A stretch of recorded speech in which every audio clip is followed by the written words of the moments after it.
మీరు రా ఫుడ్ అన్నారు. జనరల్‌గా ఇప్పుడు మనం చూసుకున్నట్లయితే రా ఫుడ్‌లో ఇప్పుడు మామూలుగా పంట పండించడానికి ఫెర్టిలైజర్స్ యూజ్ చేస్తారు.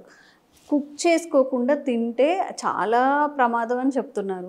రా ఫుడ్ అంటే ఎట్లా తీసుకోవడం? ఇప్పుడు మళ్ళీ దాన్ని ఏవైనా మెథడ్స్ ఉంటాయా? ఉప్పుతో క్లీన్ చేయాలని అవి ఇవి అని చెప్తుంటారు. ఎలా తినాలి మరి రా అది ఫుడ్ మాకు అనేది? ఇప్పుడు ఒక సాల్ట్‌లో కాసేపు ఉంచేసి తీయడం వల్ల కొంత ఫర్టిలైజర్ ఎఫెక్ట్ పోతుందమ్మా. హ్మ్. అంతని చెప్పేసి సాల్ట్‌లో మనం కొద్దిసేపు పెట్టడం వల్ల ఇంటీరియర్ లోపల పోయినటువంటి ఆ ఫర్టిలైజర్ ఎఫెక్ట్ అయితే తీసేయలేమమ్మా. ఓకే. పైన ఉన్న దాంట్లో కొంతవరకు పోతుంది తప్ప. హ్మ్. లేకపోతే ఇప్పుడు ఈ ఇది ఉంది కదమ్మా, వినెగర్. హ్మ్. వినెగర్, వాటర్ కలిపేసి అందులో కూడా పెట్టడం వల్ల యాపిల్ సైడర్ వినెగర్. హ్మ్. సో దానివల్ల పైన ఉన్నటువంటి తొక్క మీద ఉన్నటువంటి ఈ ఫర్టిలైజర్స్ ఎఫెక్ట్ ఏదైతే ఉందో ఏమా పెస్టిసైడ్స్ ఫర్టిలైజర్స్ ఎఫెక్ట్ పోతున్నాయో లోపలిదైతే పోదమ్మా. ఓకే. మరి దానికి ఏం చేయాలి సార్? ఏం చేయలేమా మనం? అది బాడీలో ఏమంటే డిఫెన్స్ మెకానిజం ఉంటుందమ్మా. హ్మ్.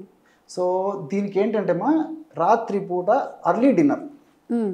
మీరు చాలామంది ఫాలో అయ్యి చూస్తే కూడా దాని ఇంపాక్ట్ అర్థమవుతుందమ్మా.